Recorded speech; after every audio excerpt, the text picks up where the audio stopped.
The next side hustle is washing laundry. Now, there seems to be so many different apps with so many different services, and laundry is one of them. So there are apps out there that serve almost like a valet laundry. Customers can put their requests online for the laundry that they want washed. So like I said, there's tons of different apps, but one in particular is called Try Hamper. So the way this app works is you view the requested orders on the app, you select the ones that you want to do, and then you pick up the laundry, clean it, fold it, and deliver it back within a 24-hour period.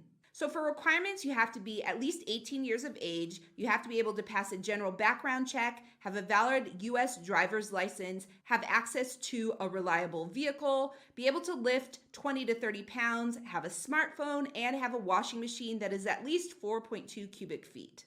Now, I actually really like this hack, especially for an aspiring entrepreneur, because this is something that you can really scale to levels that can get you a nice chunk of change. Now, high earners that do this make about $2,000 a month doing this particular side hustle.